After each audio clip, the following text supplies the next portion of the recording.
Hello everyone, I am Suma Balasubramaniam from Department of Commerce, Gopalswamy PU College, Mysore. I am a new economics lecturer.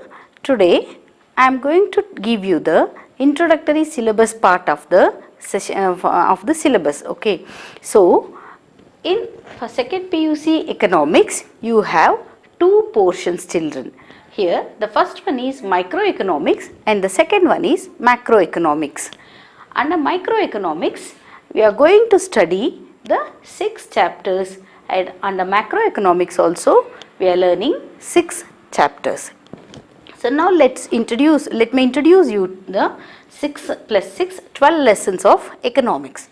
The first lesson under microeconomics is Introduction to Microeconomics.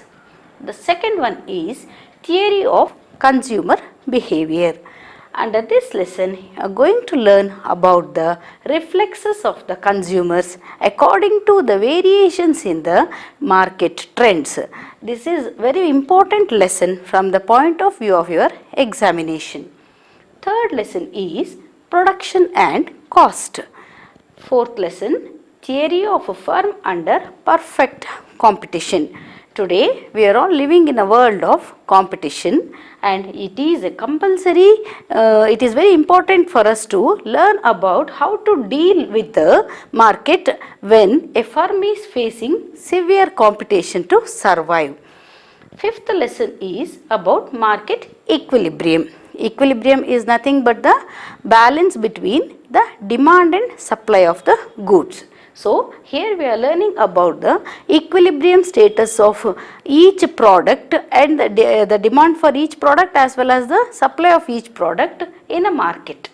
In the 6th lesson, we are learning about non-competitive markets, like we have monopoly, oligopoly, duopoly, like this. Here in this lesson, we learn about it. So, now let's move to the macroeconomics concepts. Macro, you know children, micro is small and macro is elaborate. It is like a bigger one. So here also the first lesson is Introduction to Macroeconomics. Second lesson is National Income Accounting. That is GDP, net national product, all these, and how to calculate the per capita income, how to value the income generated through different economic activities. In the third lesson, money and banking, again under this macroeconomic section, very important lesson is money and banking. Here you are going to learn about the functions of money, how money is generated, which is the parent bank of India, and how is money circulated around the country in an economic system. So in the fourth lesson, you are learning about income determination, how each individual person's income is determined, as well as individual firms as well as industries incomes are determined, and they are going to accumulate to the national income. In the fifth lesson, the government, budget and economy. Again, this is also an important lesson. Here we will learn about the mechanism of the government in planning the budget, in framing different economic policies and implementing them to sustain the policies in a economic system. Sixth lesson describes you, it teaches you about open economy, that is macroeconomics. Open economy is nothing but macroeconomics. That means here in the closed economy we call it as microeconomics, but here only you are going to learn about the difference between open economy as well as the closed economy.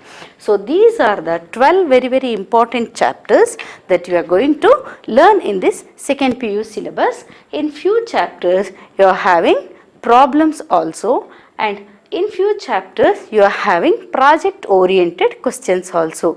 So in your question paper for 10 marks compulsorily you have to attend the project oriented questions, and out of these 12 lessons some 8 lessons have these questions, and out of those 8, 6 or 4 will be asked, and there you have to answer for them. Any 2 you have to answer, and you can easily score 10 marks.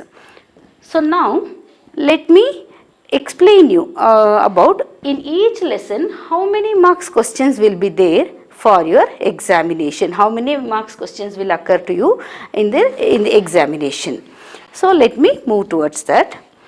So in the second PU examination, first lesson of microeconomics, under introduction to microeconomics, you are having a question of 6 marks. Even that will be that is included even to the optional also. Total 149 marks questions will be asked to you, and you are supposed to answer for 100 marks out of that. So 49 marks questions will be there for option. You can select any one. Okay. In the first lesson of microeconomics introduction, you have a question for 6, you will be having questions of 1 mark, 2 marks for 6 marks. Okay. In the second lesson, theory of consumer behavior, you will have 20 marks question. As I said, it is a very important lesson in this segment. So it includes 1 mark question and 2 marks question, 4 marks question. All categories of question paper has 1 question out of this lesson. Okay, 6 marks question also, and as well as 1 project oriented question also. So under third lesson, production and cost, you have only 11 marks questions to be answered. In the fourth lesson, 12 marks question should be answered. Again here also 1 mark, 2 mark, 4 marks, 6 marks, as well as project oriented question.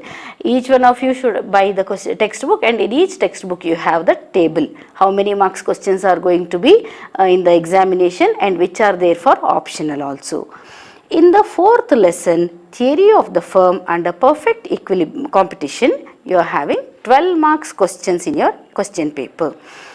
In the fifth lesson, market equilibrium, you have 11 marks questions that appear in the examination. In the sixth lesson, non-competitive market, again it is 11 mark.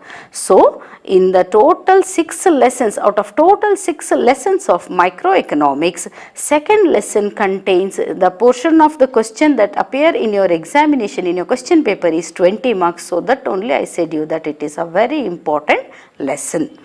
Now let's move towards macroeconomics. Under macroeconomics, first lesson introduction, again here also only 6 marks questions are appearing in the examination for you in the question paper.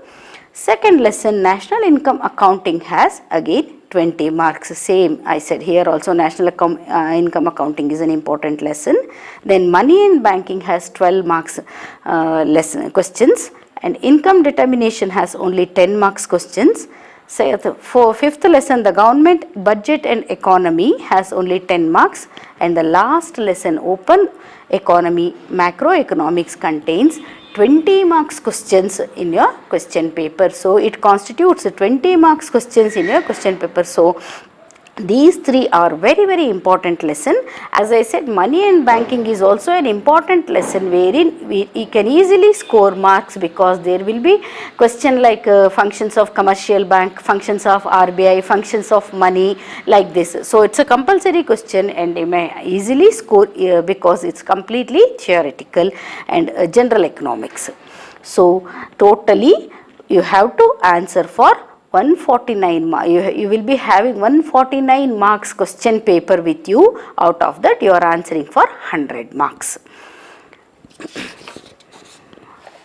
Thank you, children.